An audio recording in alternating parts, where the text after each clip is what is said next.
विधानसभा के समय में भी जोबट क्षेत्र में हम लोगों ने एक बड़ा आंदोलन किया था, याद है कि नहीं? पूरा एसडीएम कार्यालय हजारों की संख्या में हमने घेराव किया था ना। वहां पर कलेक्टर महोदय आए थे ना, उन्होंने हमें आश्वासन दिया था उस समय कि आप लोगों की एक भी जमीन इस एरिया की और पूरे जिले की नहीं जाएगी, बोला था ना।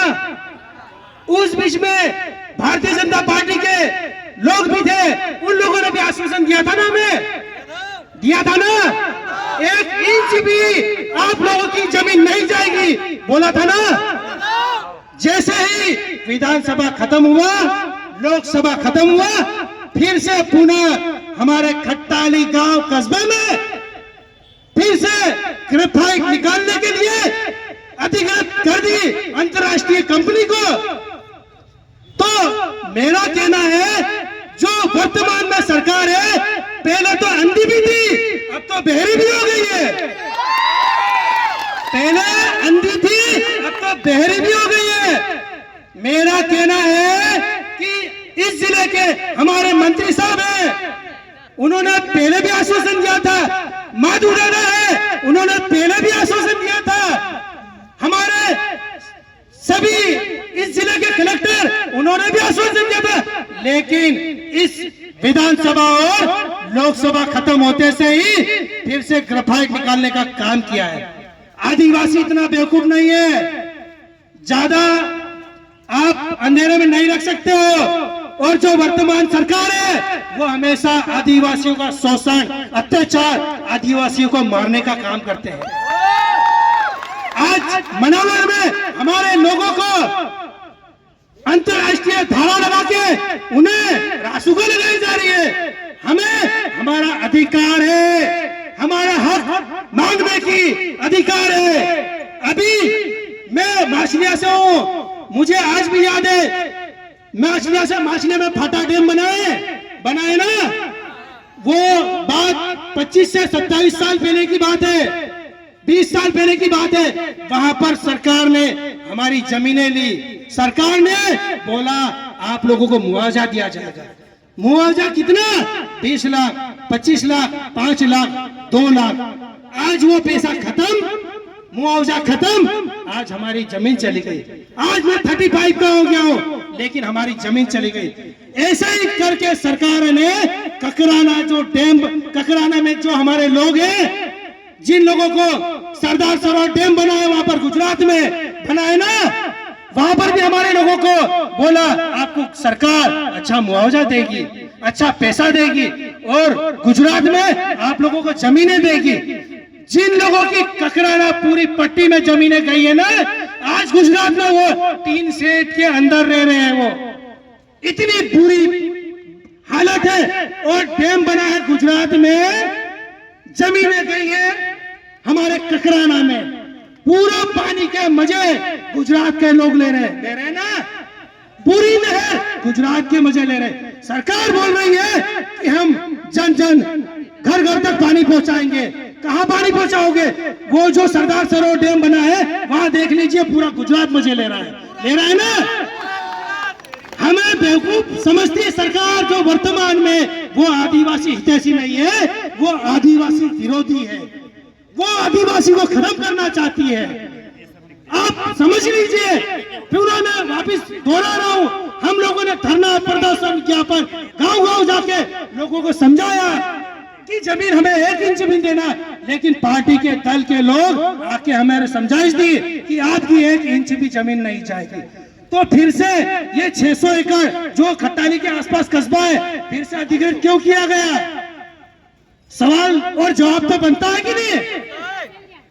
आज ये खट्टाली की बारी है। अलीराजपुर में पूरे 76 गांव है, 76, जो कि धीरे धीरे ग्रेफाइट, खनिजे, ऐसी व्यवस्था निकालने वाले।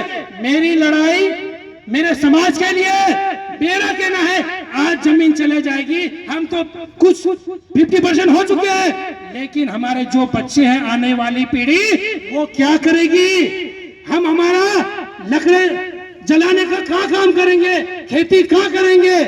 आप इस पे विचार कीजिए। और हम लोग जयस जो सामाजिक संगठन जो 2013 से कहीं ना कहीं समाज के हित में बात करता था, आदिवासी हित के लिए काम करता है, वो हमेशा जयस आप लोगों के साथ में हमेशा खड़ा रहता है।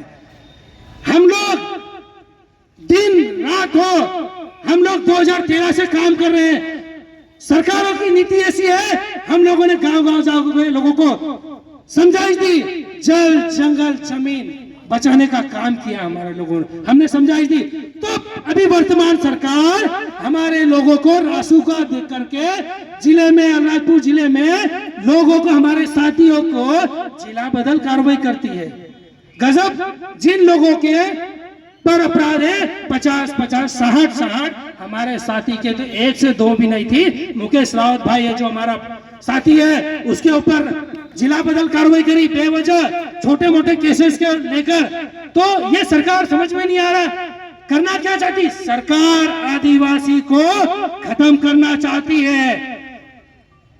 विक्रम भाई बोल रहे समय का ध्यान रखें, लेकिन समय का तो हमने 1.5 साल पहले भी ध्यान रखा था, उस समय भी धरना दिया था, उस समय भी आंदोलन किया था। लेकिन इस बार हम लोगों को डटे रहना पड़ेगा और हम संवैधानिक लड़ाई लड़ेंगे। हम कभी उत्पत्ति नहीं मचाएंगे, हम लोग कोई दादागिरी नहीं करेंगे, हम संवैधानिक बात करेंगे। हमारा दायरा रहेगा और हमको कोर्ट में जाना पड़ेगा तो हम कोर्ट में जाएंगे।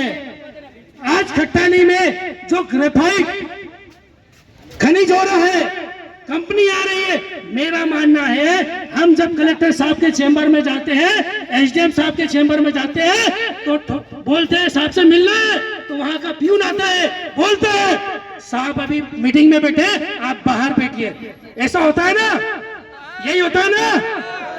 जब हमारे गांव में बड़ी कंपनी विदेश से आई है, यहाँ पर बड़ा डीलर है, यहाँ पर जब खट्टाली गांव में वो ग्रेफाइट कैसे खनन करेगी बिना पूछे, बिना परमिशन।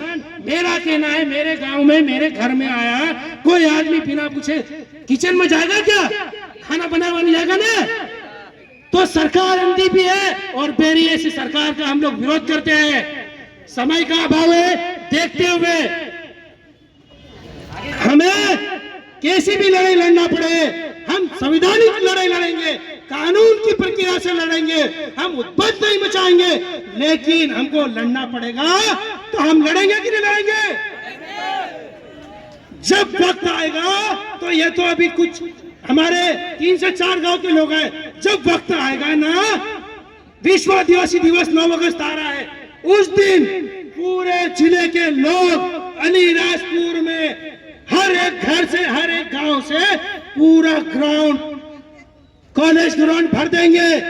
जब तक हमारी जो नीलामी की गई उसको निरस्त किया जाए, या सरकार या सेंट्रल गवर्नमेंट हो, उन्होंने उस कंपनी को कैसे अधिकृत किया, नहीं तो 9 अगस्त के बाद बड़ा निर्णय लिया जाएगा।